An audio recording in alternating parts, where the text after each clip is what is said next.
I didn't know my life was about to shift the moment I typed back, "If you think so." 3 simple words: calm, controlled, almost detached. But behind them was a choice I didn't fully understand yet. He texted me late that night, his tone casual in the way people get when they believe they're speaking from a position of certainty. "I already know how your life will go.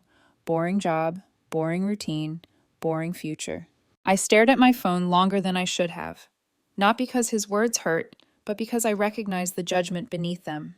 It wasn't concern, it wasn't curiosity, it was dismissal. The kind that comes from someone who thinks they've already figured you out and decided you're not impressive enough. I didn't correct him. I didn't defend myself. I didn't explain anything. I just let him keep believing he understood me. I'm 31 years old, and 3 weeks ago, I learned that sometimes the strongest response to being underestimated is silence. Not the silence of insecurity, but the silence of a woman who knows exactly who she is and doesn't need validation from someone who already made up his mind. My ex-boyfriend and I had been together for 2 years. We broke up about 6 months ago. There was no dramatic fight, no explosive argument, just a quiet conversation where he told me we wanted different things, that he needed someone more ambitious, more driven, more impressive, someone who wanted more from life. He worked in consulting. He traveled constantly, lived out of suitcases, wore expensive clothes, and loved the image of success as much as the idea of it. I worked in tech, but not in the flashy startup way he always associated with ambition. I dressed casually, drove an old car, lived in a simple apartment. Nothing about my life screamed wealth or urgency. Around the 18th month of our relationship, he started pulling away. He became more critical. Why didn't I upgrade my apartment? Why didn't I care about networking events? Why was I content with a job he considered boring instead of chasing promotions or starting my own company? I tried explaining that I liked my work, that I was comfortable, that success doesn't always look the way people expect it to. He didn't buy it. When we broke up, I didn't fight to convince him otherwise. I packed my things, moved on, and kept living my life exactly as I had before. We stayed loosely in touch, not because I wanted to, but because we shared a friend group. Every now and then, we ended up at the same gatherings. He moved on quickly, started dating a woman in finance, luxury car, expensive accessories, perfect social media posts. He looked happy, or at least, he looked like the version of success he always admired. Then, 2 weeks ago, his text arrived. It was a Tuesday night. I was home, working on a side project, when my phone buzzed. His name. "Saw your LinkedIn. Still at the same company?" "Yes." "Don't you ever want more?" "I'm good where I am." And then he sent it. "I already know how your life will go. Boring job, boring routine, boring future. You're too comfortable." For a moment, I considered explaining everything he had never asked about, but instead I typed, "If you think so." I put my phone down and went back to my work. What he didn't know, what I had never felt the need to tell him, was that quiet doesn't mean stagnant. Modest doesn't mean unsuccessful, and comfort doesn't mean lack of ambition. And later that week, on a balcony overlooking the city, he would overhear a single conversation that would make him realize just how wrong he had been. Before everything fell apart, before that text, before the balcony and the silence that followed, there was a version of us that felt steady. Not dramatic, not cinematic, just real. I was 31 when we broke up. I work in tech, quietly. I've never been the kind of person who needs attention to feel accomplished. I like structure. I like solving complex problems. I like building things that work and watching them continue to work long after no one is paying attention anymore. That mindset shaped everything about my life, including how I loved. I met him 2 years earlier through mutual friends. A casual dinner that turned into drinks. Drinks that turned into long conversations about work, travel, and where we saw ourselves in 5 years. He was confident, articulate, always in motion. Consulting had that effect on him. New cities every week, constant client meetings, a calendar that never slowed down. He spoke about ambition like it was oxygen. At first, that energy was exciting. He made life feel bigger, faster, more important. He loved that I was grounded, thoughtful, not reactive. He said I balanced him, that I made things feel calm when everything else felt chaotic. For a while, that was true. We settled into a rhythm that worked. I spent more time at his place than mine. Weeknights were quiet dinners. Weekends were either social events or short trips planned last minute around his travel schedule. I adjusted without really noticing I was doing it. That's what you do when you care about someone. You adapt. He liked to talk about success, not just having it, but showing it. Promotions, titles, recognition. Who knew who worked where, who was rising fast. I listened, but I never competed. I didn't feel the need to compare myself to anyone else's timeline. I told him early on that I liked my job, that I enjoyed the work, that I wasn't chasing visibility for the sake of it. He nodded, said he respected that. And at the time, I believed him.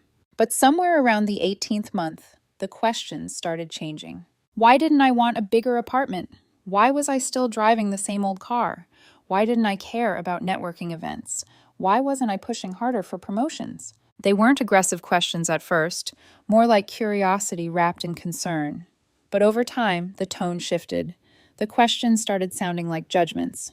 I tried to explain myself, that I valued stability, that I didn't believe success had to be loud, that comfort wasn't the same as complacency, that I liked building things quietly, without needing an audience. He listened, but I could tell he wasn't convinced. His world revolved around perception.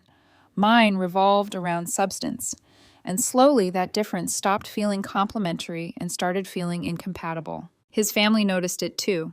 His mother would casually mention how demanding his career was and how important it was to keep up.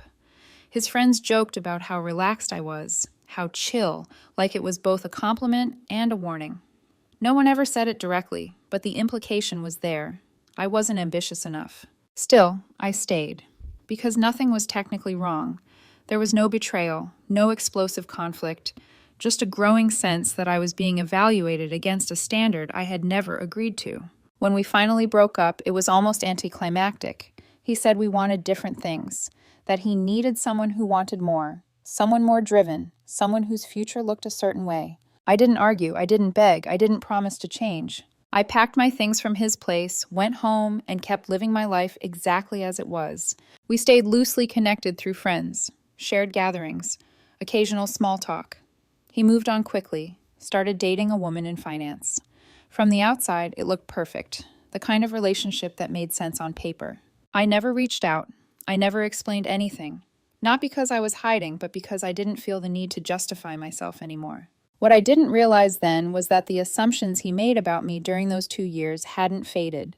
They were just waiting. And when they finally resurfaced, they would do it in the form of one careless text and one moment of truth he never saw coming. Looking back now, the signs were there long before the breakup. They just didn't arrive loudly.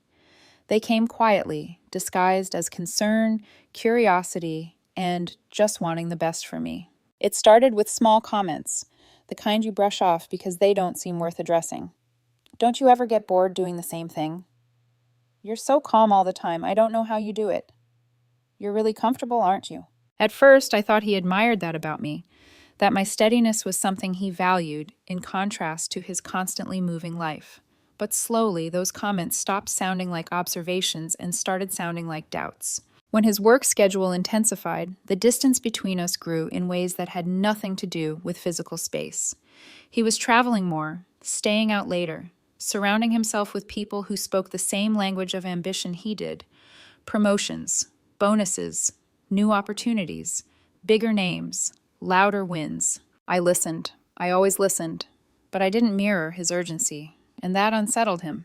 He started asking questions that felt less about understanding me and more about measuring me.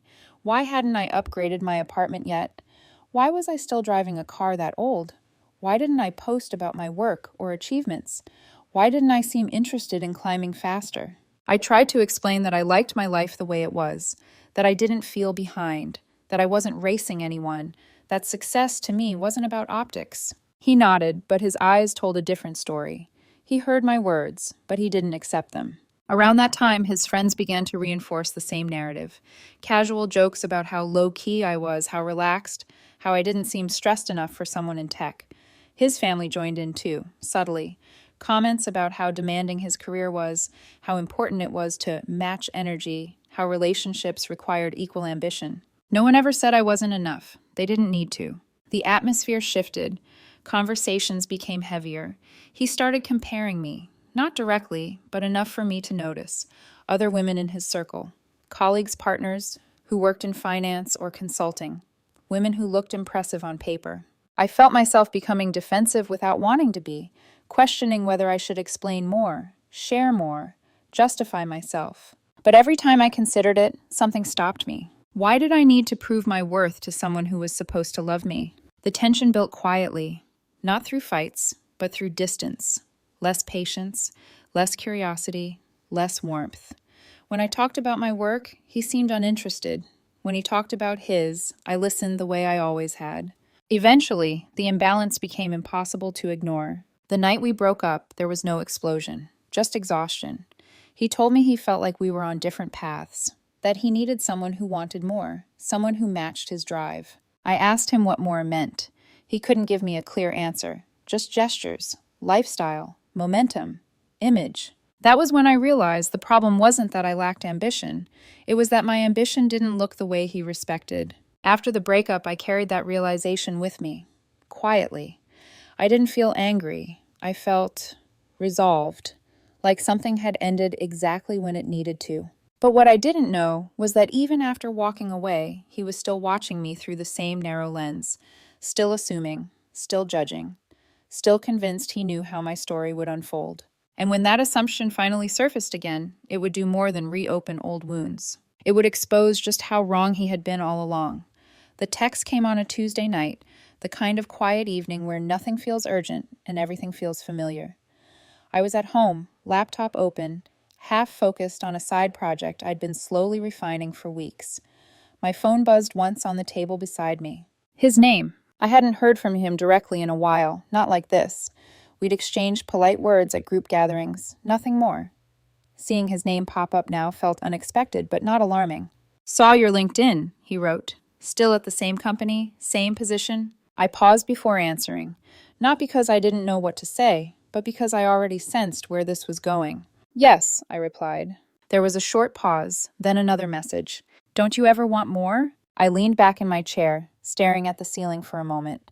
I had answered this question a dozen times before, in different forms, during our relationship. I typed the same truth I always had.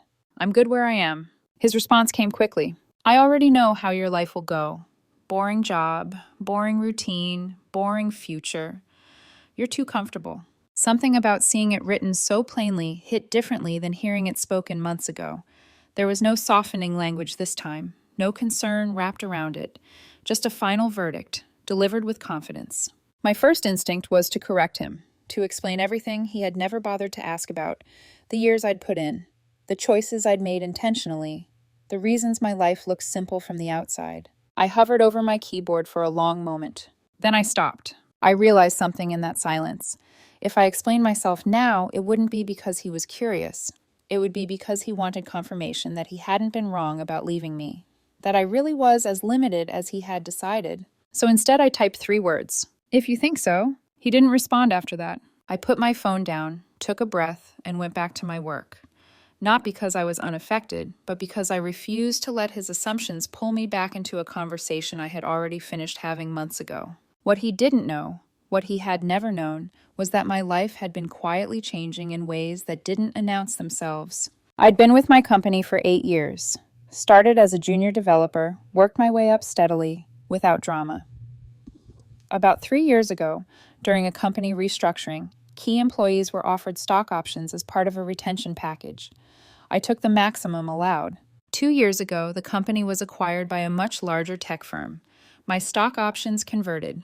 Suddenly, I had a 7-figure payout spread across various investment accounts. I didn't quit my job. I didn't upgrade my lifestyle. I didn't post about it. I stayed on as a software architect because I genuinely liked the work. I invested most of the money and continued living comfortably but modestly. On top of that, I did consulting on the side. Remote work, specialized contracts, the kind of projects companies came to, quietly, when they needed someone who actually knew what they were doing.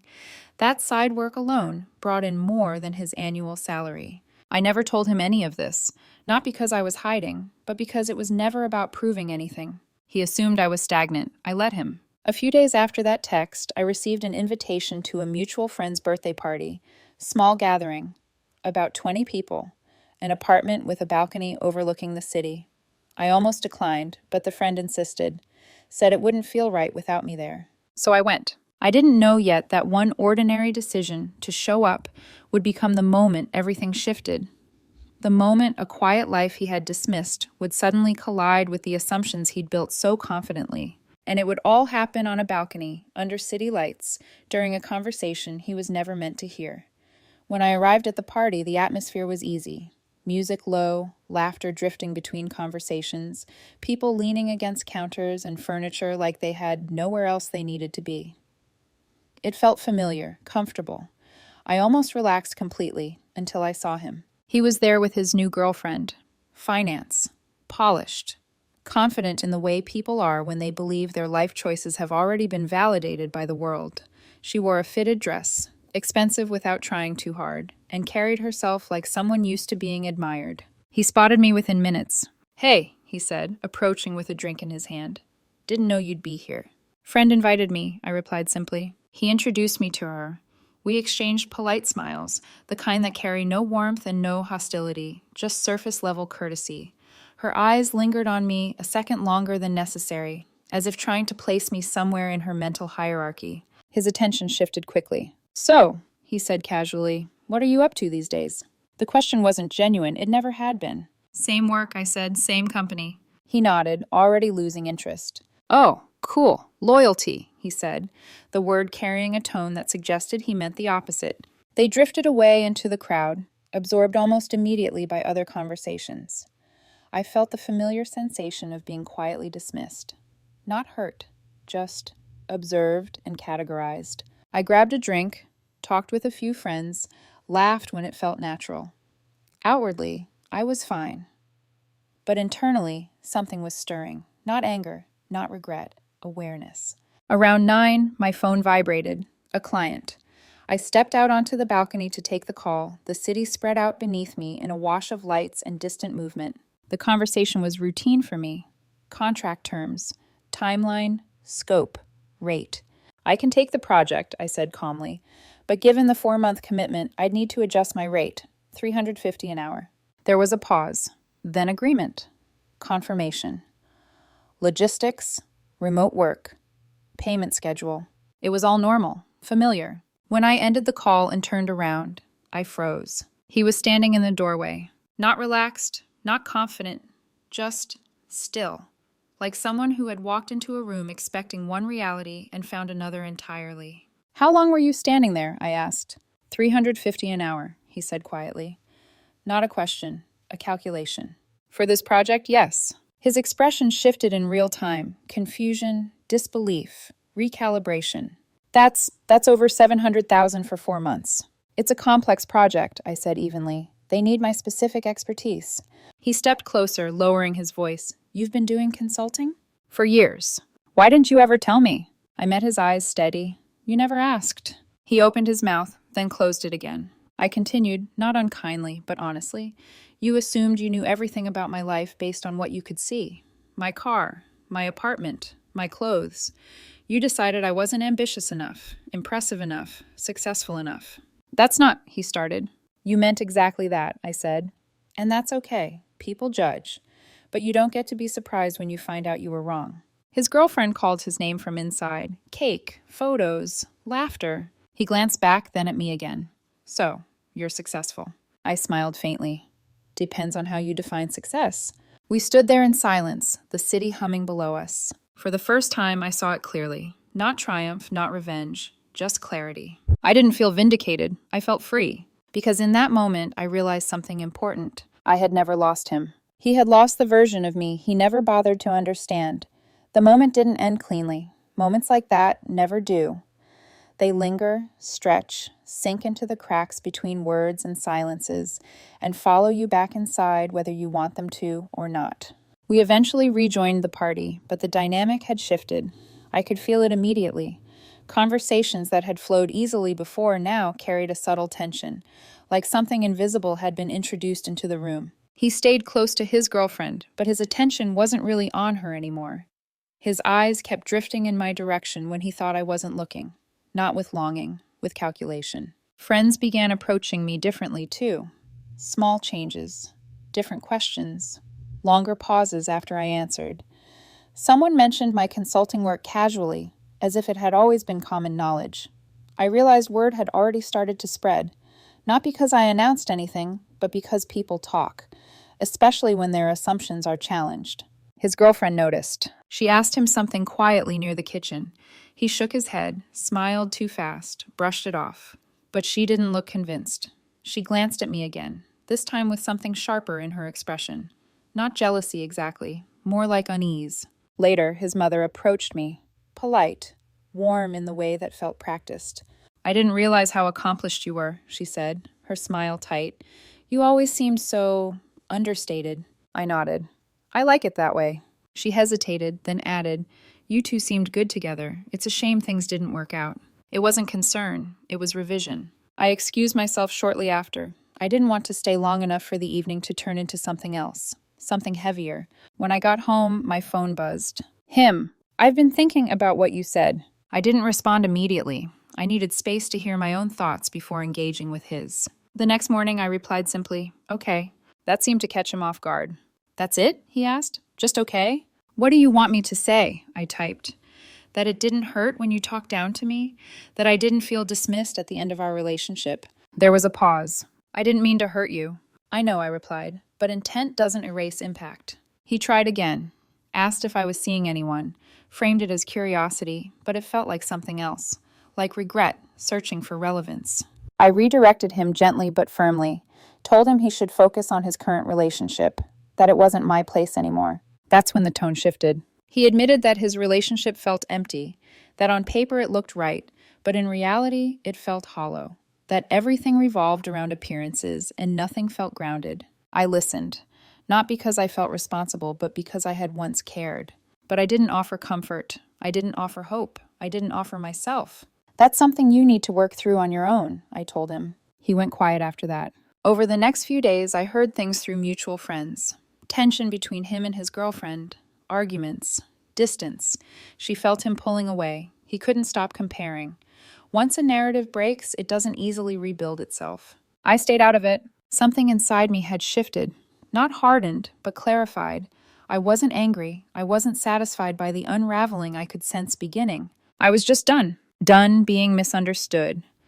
Done being evaluated through someone else's values. Done shrinking my life to fit a narrative that never belonged to me.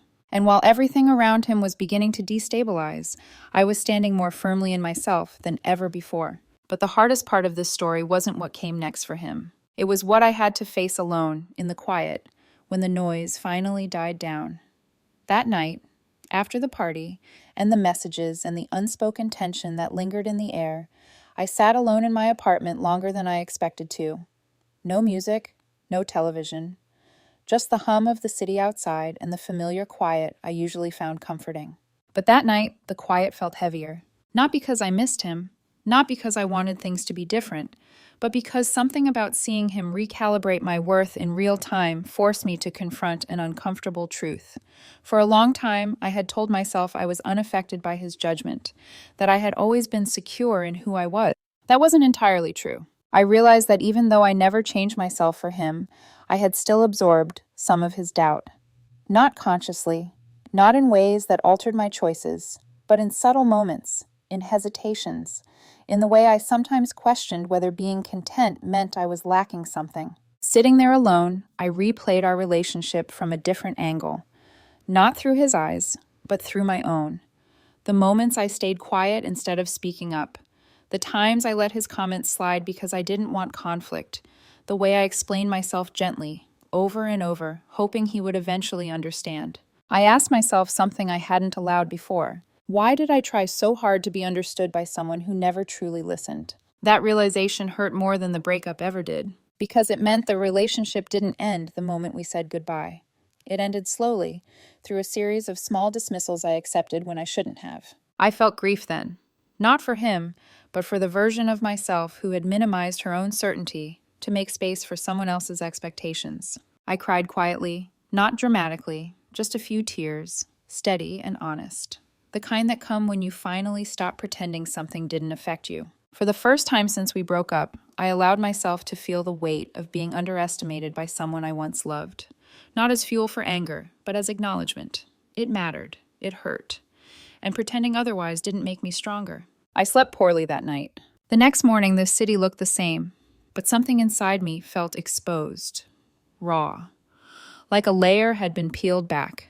I went through my routine on autopilot, coffee in hand, emails opening and closing, my mind elsewhere. I wondered if there had been a moment I could have changed things, not by proving myself financially, but by demanding respect earlier. By saying, "This is who I am. If that's not enough, then we are not right for each other." But growth doesn't happen in hindsight. It happens when you finally allow yourself to see clearly. And that clarity, as painful as it was, also held something else. Relief. Because hitting an emotional low doesn't mean you're weak. Sometimes it means you've reached the point where you can no longer lie to yourself. And once that happens, there's nowhere to go but forward. The shift didn't come with a dramatic announcement or a sudden surge of confidence. It arrived quietly, in the middle of an ordinary morning, while I was sitting at my desk reviewing notes for a project I'd worked hard to earn. I caught my reflection in the dark screen of my laptop for a moment. Tired eyes, calm posture, familiar steadiness, and something else I hadn't noticed before, clarity. I realized I had spent too much time interpreting my worth through someone else's misunderstanding, not because I believed him, but because I kept allowing his perspective to linger in the background of my life, like static I never bothered to turn off. That ended that morning. I didn't need new evidence of my success. I didn't need validation from friends or confirmation through gossip. I already knew what I had built. I knew the discipline it took, the years of consistency, the choices I made when no one was watching. What changed was how firmly I claimed it internally. Later that day, a mutual friend called me, not to gossip, but to tell me something he thought I should know. He hesitated before speaking, clearly uncomfortable. "They broke up," he said. "It got messy." I thanked him for telling me and meant it, not because it satisfied me, but because it confirmed something I already sensed. Once his assumptions about me collapsed, the foundation of how he viewed success and himself started cracking too. That evening, I received another message from him. "I owe you an apology," he wrote. "Not for being wrong about your finances, for being dismissive, for talking down to you." I read it slowly, carefully, and for the first time I didn't feel the urge to respond immediately. I sat with the message, let it land, let it exist without deciding what it meant for me. Then I replied. "I appreciate the apology," I wrote, "but understanding why something was hurtful matters more than realizing you were wrong about specifics." There was a pause before his response. "I see that now." And for the first time, I believed him. Not because he wanted something back, but because there was nothing left for him to gain from saying it. That was the turning point. Not his apology, not the breakup, not the balcony moment. The turning point was me recognizing that I no longer needed closure to move forward. I had already reclaimed the part of myself that mattered. I didn't feel triumphant. I felt settled. That night, I made a decision. Not about him, but about myself. About the kind of partnership I would accept going forward. About the standard of respect I would no longer negotiate. I wasn't walking away from him. I was walking toward myself. The aftermath didn't arrive all at once. It unfolded slowly in fragments, through conversations I wasn't part of and consequences I didn't orchestrate. I heard about it through mutual friends first, how his breakup hadn't been quiet, how his girlfriend had felt the shift almost immediately after the party, the distraction, the distance, the way he stopped engaging the way he used to. Once the illusion cracked, it couldn't be repaired. People noticed. His confidence, the kind that used to fill rooms effortlessly, started to look forced. Conversations that once revolved around success and ambition now felt hollow, like he was repeating lines he no longer fully believed. Friends who used to admire his drive began questioning it. His family, who had once subtly implied I wasn't enough, grew distant. No one said it directly, but the tone had changed. And I wasn't there to witness any of it. That was the most important part. I didn't confront him again. I didn't explain myself further. I didn't correct the narrative. I simply stepped back and let the truth do what it always does when it's left alone long enough. One evening, I ran into his sister at a small gathering. She hesitated before speaking, then said quietly, "He really underestimated you." I nodded. "That happens." She studied me for a moment. "He regrets it." "I'm sure he does," I replied, without bitterness. Because regret, I learned, doesn't automatically deserve access. He reached out once more, not to ask for another chance directly, but close enough that the intention was clear. He said he had been thinking about everything, about what he valued, about how wrong he had been, about how differently he saw me now. I didn't respond. Not out of spite, not out of anger, but because the version of me who needed him to finally see me no longer existed. The fallout continued around him. Friendships shifted. His sense of identity wavered. The life he had built around appearances started to feel unstable without someone he could quietly compare himself against. Meanwhile, my life remained unchanged. Same apartment, same old car, same casual clothes, same work I enjoyed, same quiet confidence that no longer needed to explain itself. The difference was internal. I no longer felt the urge to justify my choices to anyone. I no longer wondered if being content meant I was missing something. I had watched someone's entire worldview unravel because it was built on assumptions instead of understanding. And I didn't need revenge to feel whole. Distance was enough. Truth was enough. And letting go, fully, cleanly, without resentment, was the most powerful thing I had done. 3 weeks have passed since that last message. I haven't heard from him again. Not directly, not indirectly. The silence feels different now. Not heavy, not unresolved, just complete. Through mutual friends, I've heard that he's been asking about me, whether I'm single, whether I'd be open to talking. Small hints that he realizes he made a mistake. Not just in leaving me, but in how he measured my worth in the first place. I'm not interested. Not because I'm bitter, not because I'm holding on to anger, but because I learned something fundamental from that relationship, and unlearning it would mean betraying myself. I don't want to be with someone who only recognizes my value once they can quantify it. I don't want to be with someone who needs to see my bank balance, my hourly rate, or my career trajectory before deciding I'm worth respect. The right person wouldn't have needed that balcony conversation. They would have asked questions instead of making assumptions. They would have been curious instead of dismissive. They would have respected my choices even when they didn't look impressive from the outside. My life is exactly as boring as it was before. I still drive the same old car. I still live in the same simple apartment. I still dress casually. I still work from home most days. I still take on consulting projects that quietly pay more than most people's annual salaries. I still invest most of what I make and live well below my means. The difference is, I no longer feel the need to explain any of it. My life works for me. That's enough. If there's one lesson I'd leave you with, it's this. When someone underestimates you, resist the urge to correct them. Let them continue. Let them build a version of you that fits their limitations. Because the moment reality collides with their assumptions, the truth will speak louder than anything you could have said. And by then, you won't need their validation anyway.